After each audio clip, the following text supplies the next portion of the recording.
Hello बच्चों, नमस्कार। स्वागत है आपका अपने परिवार अंकित एजुकेशन अड्डा में। आज हम बात करने वाले हैं RRB NTPC, RRB group D और आरपीएफ से रिलेटेड क्वेश्चन के बारे में। ठीक है, ये हमारे प्रीवियस ईयर एग्जाम पर आधारित क्वेश्चन है। ये सेट नंबर हमारा 59 है। इसमें टॉप 4 क्वेश्चन हम इसमें देखने वाले हैं।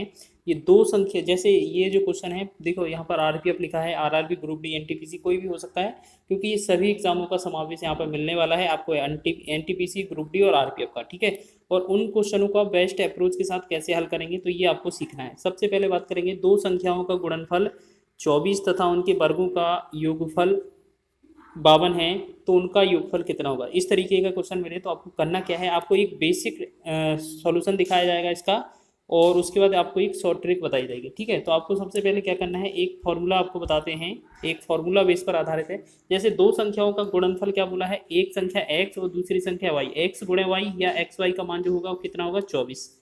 उसके बाद वर्गों का योगफल मतलब बोला है कि x का स्क्वायर प्लस में y का स्क्वायर कितना दिया है हमारे पास, 52 दिया है। ठीक, अब हमें करना क्या है कि इन दोनों को रखना है एक फॉर्मूले में। फॉर्मूला क्या है आपको याद रखना है। तो x, देखो अगर यहाँ पर योगफल पूछा है तो प्लस वाला फॉर्मूला लगाना, अंतर पूछा जाएगा तो माइनस का। X square, x plus y का होल स्क्वायर बराबर होता है एक्स स्क्वायर प्लस का वाई स्क्वायर, ठीक, प्लस का 2x वाई। अब देखेंगे यहाँ पर x square plus y square का जो वैल्यू है वो 52 है, ठीक, प्लस में 2 गुणे में एक्स वाई का जो वैल्यू है वो कितना है, 24 है। यहाँ पर हम जोड़ेंगे तो ये 52 प्लस में ये 24 दूना 48 हो जाएगा। तो इसे हम ऐड करेंगे तो ये कितना हो जाएगा, 100। ये 100 किसका वैल्यू है, x प्लस वाई का होल स्क्वायर का वैल्यू है। अगर आपसे x प्लस वाई का वैल्यू पूछा जाए तो आपको क्या करना है, इसका वर्गमूल कर देना है। तो ये 100 का वर्गमूल कितना आ जाएगा, 10 आ जाएगा। तो ये 10 जो होगा इस क्वेश्चन का राइट आंसर होगा कि दोनों संख्याओं का योगफल कितना है, ये हमारा 10 आंसर हो जाएगा। ठीक है, ये तो आपका बेसिक सॉल्यूशन है, इसको तो आपको याद रख लेना है। बहुत बार पूछा जाता है, या तो एक प्लस वाले क्वेश्चन पर आधारित पूछे जाते हैं या माइनस पर आधारित पूछे जाते हैं। अब बात कर लेते हैं इसकी शॉर्ट ट्रिक कैसे करेंगे। इसको भी बहुत ही कम समय में बना सकते हैं हम।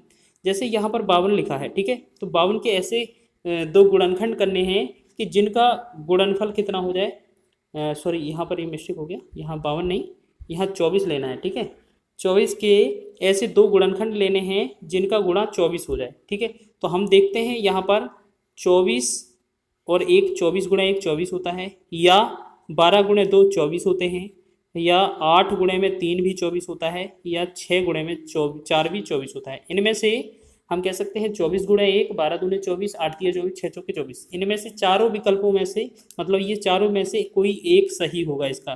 तो हम बात कर लेते हैं इनमें से। ये दूसरी लाइन बोला है कि इनके वर्गों का योग 52 है। अगर इसका हम वर्ग करते हैं, 24 का वर्ग 576 हो जाएगा, तो हमारा तो ये 52 से तो कहीं ज़्यादा हो जाएगा, तो पहला गलत है। 12 का वर्ग 144 करेंगे, हालांकि जैसे इस तरफ 24 का वर्ग करेंगे और 1 का अगर वर्ग करेंगे तो ये 52 से कई ज़्यादा गुना ज़्यादा हो जाएगा। ठीक है, ऐसे ही 12 का वर्ग 144 और 2 का वर्ग 4 करेंगे और ऐड करेंगे तो ये भी कई ज़्यादा हो जाएगा। तो 8 का वर्ग 64 और 3 का वर्ग 9, 64 और 9 जोड़ते हैं तो कितना होता है, तो ये 73 होता है। तो ये भी 52 से ज़्यादा हो गया। ठीक है, तो ये हम देखते हैं 6 और 4 ही बचा था, जैसे फिर भी वेरीफाई कर लीजिए। 6 का वर्ग होता है 36, 4 का वर्ग होता है 16, अगर इनको ऐड करते हैं आप तो कितना, 52 बनता है। देखिए ये सही है।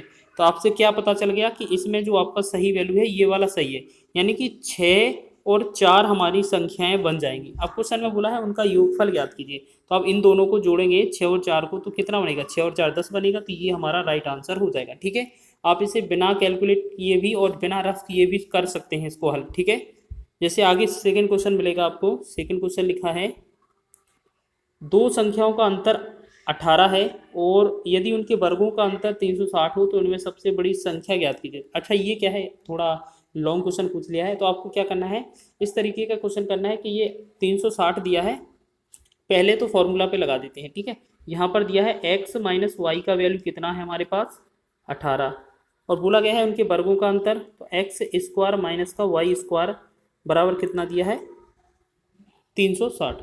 360, ठीक है, और आपसे इनमें से बड़ी संख्या पूछा जाए तो सबसे पहले आपको एक चीज़ याद रखना है। यहाँ पर देखो, दोबारा से बताते हैं कि आपका x माइनस वाई का जो वैल्यू है वो है 18। ठीक, अब आपसे बोला गया है कि एक्स स्क्वायर माइनस का वाई स्क्वायर, इन दोनों के वर्गों का अंतर कितना है आपका, 360।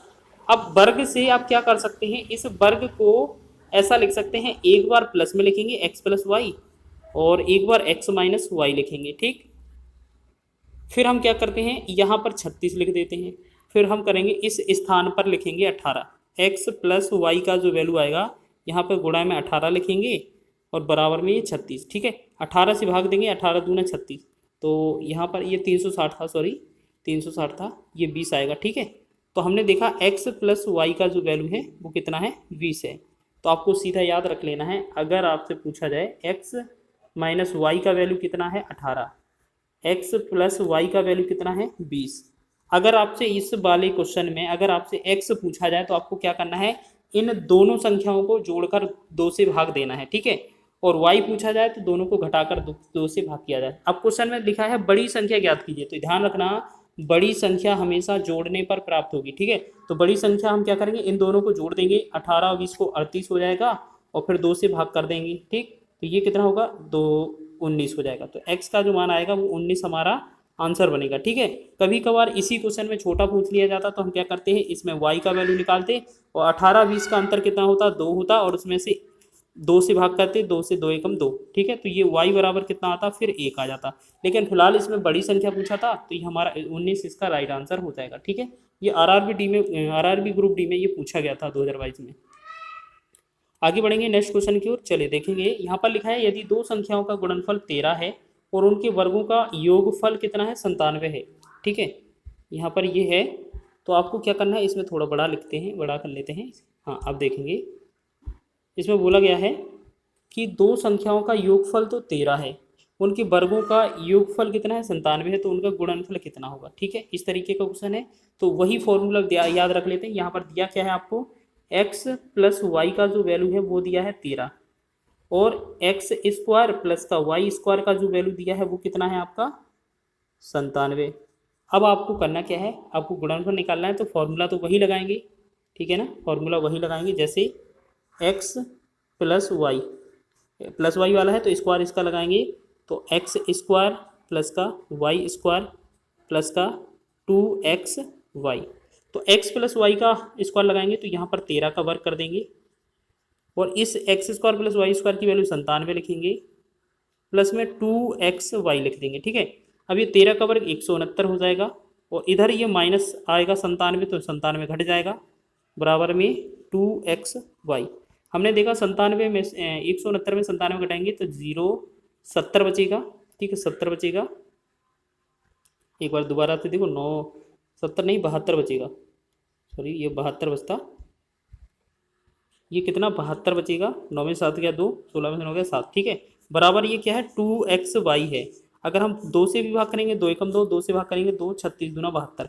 तो हमने क्या देखा कि जो x और y का जो वैल्यू आ रहा है ये कितना आ रहा है 36। तो हमसे दोनों संख्याओं का गुणनफल ही तो बोला था, x गुणा वाई एक्स वाई ही तो होगा, तो ये हमारा बी ऑप्शन इसका राइट हो जाएगा। ठीक है, चलिए आगे बढ़ेंगे अगले प्रश्न की ओर। चलिए हैं, अब इसको क्या है, एक ऑप्शन के थ्रू बता सकते थे, ऐसा कौन सा इनमें से, ऐसे जैसे मान लेते हैं हम 36 ही संख्या ले रहे हैं। ठीक है, अब 36 को ऐसे 2 पेयर बनाने थे जिनका जो गुणनफल है वो 36 होता और बाकी योगफल 13 होता। ठीक है ना, तो हम 36 के 2 गुणनफल बनाते हैं, जैसे हमने लिया एक को 9 ले लिया, एक को लिया 4। अगर हम 9 4 को गुणा करते हैं 36 आता है, 9 4 को ऐड करते हैं तो 13 आता है, ये तो बात सत्य है। अब इनमें बोला गया है इसके वर्गों का योगफल 97 है कि नहीं, 9 का वर्ग होता है 81 और 4 का वर्ग होता है 16। अगर इन दोनों को ऐड करते हैं तो आपका 97 ही आता है, यानी कि ये ऑप्शन भी वेरीफाई कर रहा था।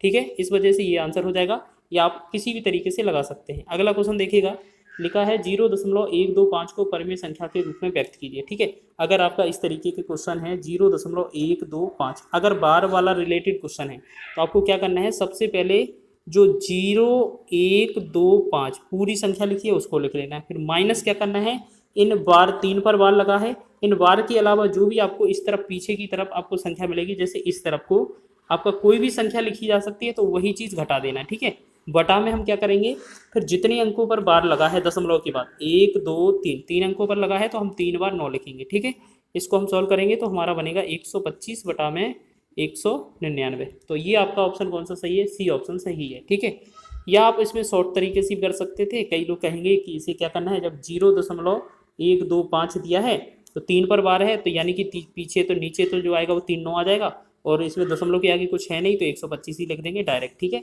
तो इसी तरीके से आपका पूछा जा सकता है, तो इसको याद कर लीजिएगा, या आप कमेंट करिएगा कि आपको ये बार वाले जो परमी संख्या के रूप में व्यक्त करते हैं उनके क्वेश्चन करा दीजिए। तो नेक्स्ट वीडियो आपको वही मिल जाएगी, 4 से 5 क्वेश्चन या 8 से 10 क्वेश्चन इसी तरीके के करा दिए जाएंगे। वीडियो अच्छा लगा है तो वीडियो को लाइक करें, शेयर करें, चैनल पर नए हैं तो चैनल को सब्सक्राइब कर लें।